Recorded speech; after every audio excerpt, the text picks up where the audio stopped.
Hey everyone, my name is Zach. I'm a 24-year-old climber from Canada, currently living in Montreal. Welcome back to my training series, where I record most of my training and provide in-depth analysis of every session. So in the previous episode, in the last half, I had my first day of climbing after my 7 or 8 day rest week. I can't exactly remember how long it was, but yeah, after the Bloc competition, I wanted to take like a nice chunk of time off for some mental recovery as well as some physical recovery since I had just retweaked my shoulder like I was talking about. And that is definitely quite a bit longer than my usual rest weeks.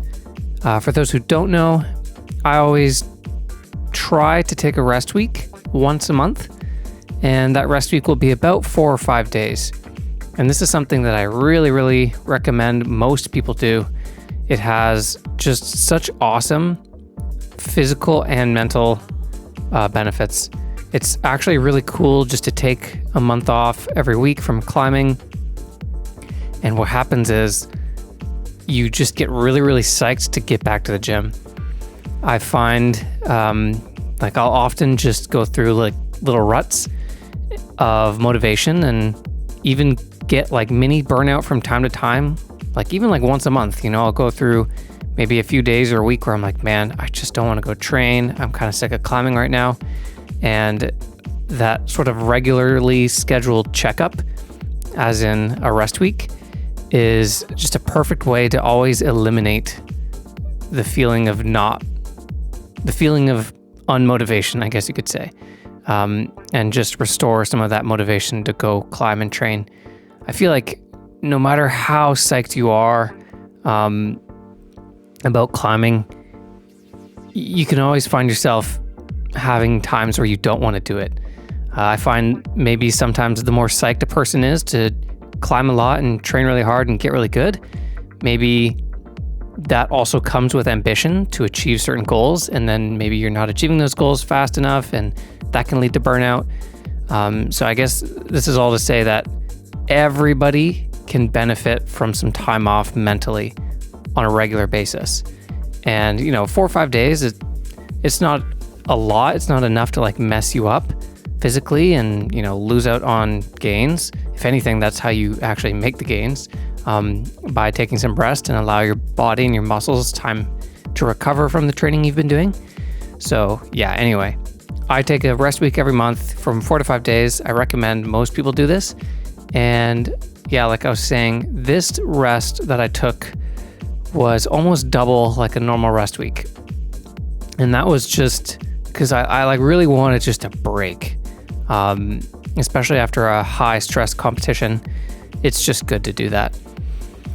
So anyway, in the last episode, we had our first day climbing after that 8-day break, and it was really rough. I think I just stuck to like sort of V5 and V6 boulders. But now this is going to be our second time climbing, and what I want to do is at least try to start trying hard. If you do end up taking like a bit of a longer break, like I did here, or you're not used to taking rest weeks, it can feel really frustrating at first to have those first 1 or 2 sessions where you just feel really bad and really weak. But it's important to remember that this isn't you like losing form or losing shape. Your body just needs 1 to 2 days, maybe 3, to shake off the rust, and then you'll be feeling probably stronger than you were before the rest. So yeah, since I do this a lot, like I said, once a month, I take my rest week, I'm very used to this process of coming off of it, and I know how to accelerate it as well. And what a good way of doing that is usually not on day one. Like on day one, you should take it easy, like don't push yourself too much. But on day 2, after your rest, try to start trying hard boulders, like closer to the boulders you would be projecting or red pointing in a normal session. Now this kind of seems obvious, but the little trick here is it kind of feels bad to do this sometimes. Like let's take this purple boulder, for example.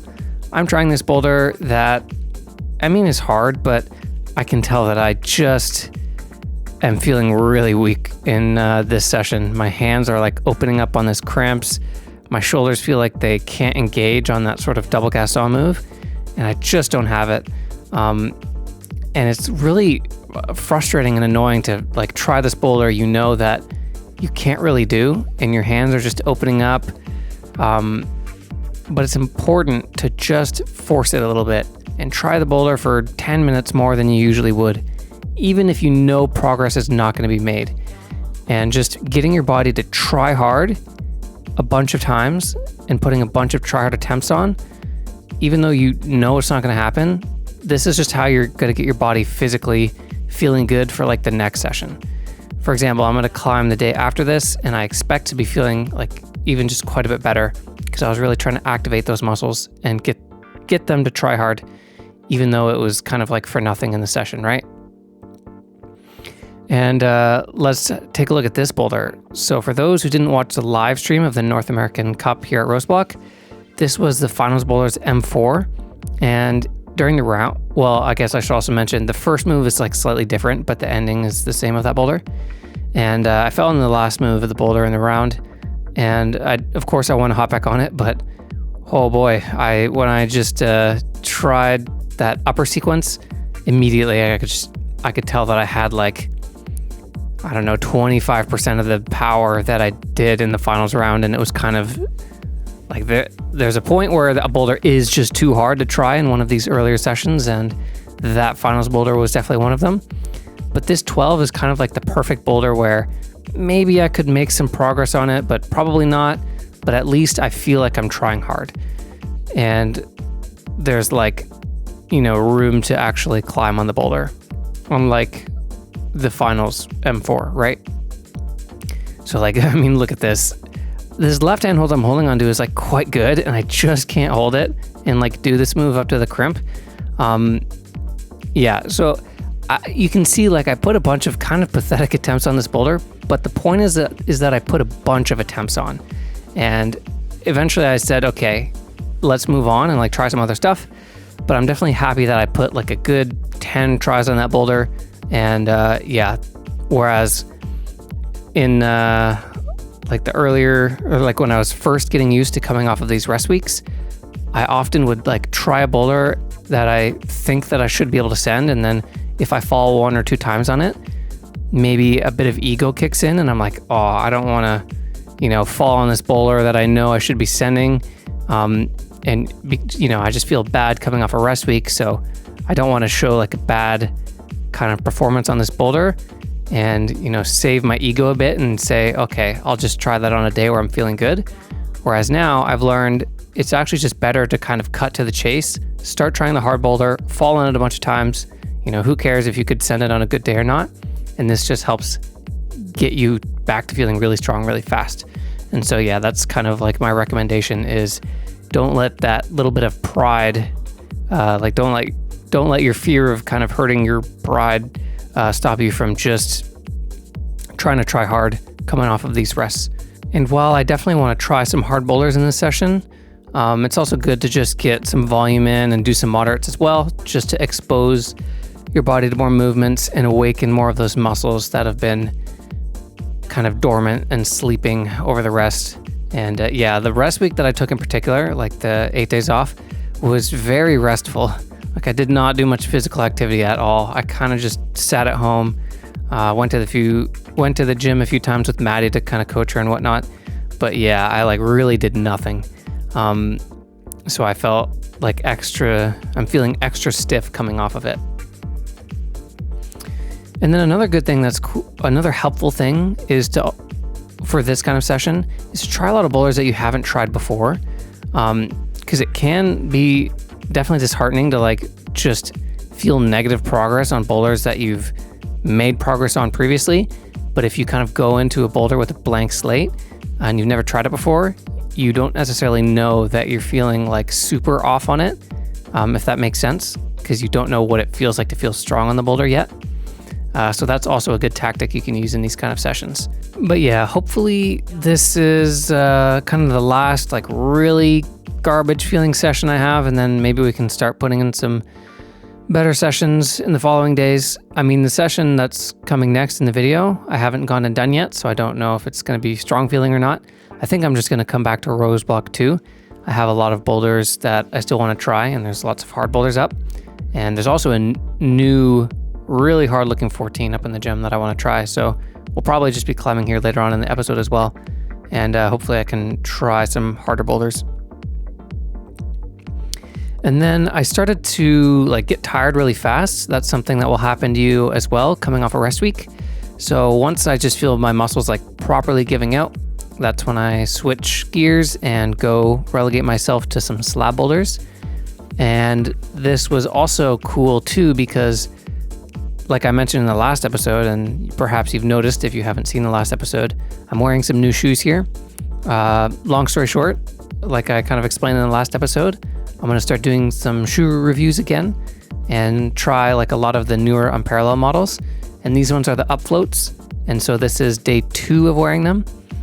And yeah, a boulder like this with these really slopey volumes, not necessarily something you want to be trying with brand new shoes. But these shoes are pretty cool. They're split sole, so they're naturally going to be softer than, single sole shoes that are meant to be a bit stiffer. So even on day 2, you can see this, I'm able to walk on these volumes pretty well. And yeah, I definitely have a good feeling about these shoes for smearing and just big slopey surfaces in general. Because like I said, even on day 2, I felt quite confident in on standing on this volume. I didn't feel so scared, and my foot didn't feel like it was going anywhere. And yeah, like I said in the last episode, I won't talk too much about these shoes because I'll plan on doing a really in-depth review video dedicated to them. But, I'll mention some things here and there when it's relevant.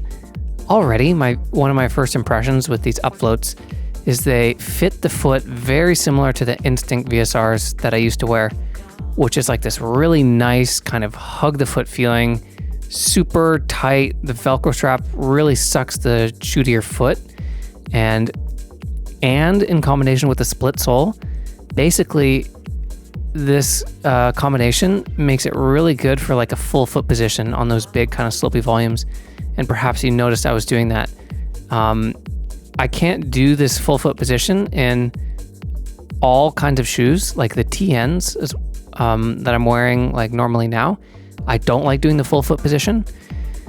But I think early impressions are telling me that potentially these upfloats could be good for that full foot position, which is kind of like a hack on some volumes, like this big white one, for example. That volume can just feel like a bucket to stand on. So we'll see how that develops with the shoes going forward. But on the flip side, a boulder like this one, which is just an R3 with kind of some small foot chips, I was really struggling on. And I actually tried this one for 10 more minutes off camera, and I couldn't do this boulder today. And it's simply because the edge, the toe of this shoe, is quite different than the TNs. I don't think it's better or worse, it's just different. And I really don't know how to apply pressure through the toe and the edge yet very well. This will take 1 to 2 weeks more of getting used to the shoe. So I felt like I absolutely could not use the shoe properly on those little footholds. And so I had to just give up on that slab because my feet were starting to get tired. But yeah, it's very important to understand that you cannot judge a shoe right off the bat, especially with an edge that is different from the shoe you're wearing previous, because it's just going to take time for your foot to get used to it. And that mind-body connection to for you to just understand how to use a shoe, because once it becomes part of your muscle memory on how to apply pressure with your toe effectively and what part of the edge to actually use when you're stepping on a foothold, it can go from feeling wow, I can't use this shoe at all to really good. This is something that just comes with time and experience. And so I'm definitely going to give it 1 to 2 weeks more before I judge how much I like the edge and whether it's better or worse, etc. So yeah, I'll definitely be wearing these shoes for a little bit longer and experimenting more with them. But for now, let's jump into the next session that we're watching on the screen. So here we are the next day, and like I said, I wanted to just climb again here at Rose Block 2 because I had a lot of the hard boulders left that I wasn't able to really touch in the previous session. And I was feeling a little bit better than the previous day, but I was definitely hoping for more. So I thought it would be a good idea to at least revisit this boulder because it was workable yesterday. And if I'm feeling a little bit better, then it's definitely going to be workable today. And yeah, I was feeling like I could actually try like the double Gaston beta, but like physically, like I was just feeling good enough to try it. But actually like going right-hand Gaston to like the big ball sloper was a little bit painful on my shoulder, which is still hurting a little bit since the retweak of the comp. It's definitely not like super injured, but an intense double Gaston move like that is still a little bit painful for it. So you see that I actually found this alternate beta, which I thought about on the previous day, but is like a little bit physically strenuous on the right-hand crimp because you have to pull on it really hard in order to get this high heel hook up. But it allows me to avoid the shoulder buster move and protect my right shoulder, as well as actually like make the sequence a bit easier, I think. And then, oh yeah, check this out. I wonder if this is by design actually. Like I wonder if this is the way the boulder was set. Check out my right hand. Look at how I realized that I can match this finish hold. So the last hold is pretty bad. I definitely think that you can just match it though. Maybe even throwing a left foot up smear on the wall. But yeah, like you can also just kind of touch with your hand while you're holding a different hold. That's always a fun thing to look for on boulders. And sometimes the setters are kind of just cheeky and do that intentionally. And I wouldn't be surprised if that's kind of the idea there. So yeah, anytime you have like the second last hold is like right up against the finish hold of the boulder, ask yourself if it's actually going to be easier to potentially touch the finish hold while you're holding on to the second last hold. And then, like I said, I was feeling a little bit better, but still pretty weak. Couldn't really engage very well, so I wanted to kind of try this boulder a little bit, and I was feeling like I could do the last move, but I said, hey, let me just see if I can really work like the boulder from the beginning, and if not, I had a better idea of how to use my time in the session. So it turned out that I still am like feeling not so great, and this move that I was able to do in the finals round of the competition, where I swing the foot over and come into the undercling, was just feeling like not even a chance today. So instead of like trying that boulder a bunch, knowing that it just wasn't going to happen, even though there's value in that, I came up with a better idea basically. And that is, so like my main goal right now, I think, is I really want to just get back to feeling like physically strong and solid, like as soon as possible. So even though I couldn't try that men's finals boulder, I could go try like some slab boulders. And like there's like 3 good slabs up in the gym. But like I said, my priority right now is I think my physical condition, and I want to get that feeling good soon. It's been like a few days now of just not feeling physically good, and that's just no fun. And a good way to like get the power back and get those muscles activated is just campusing.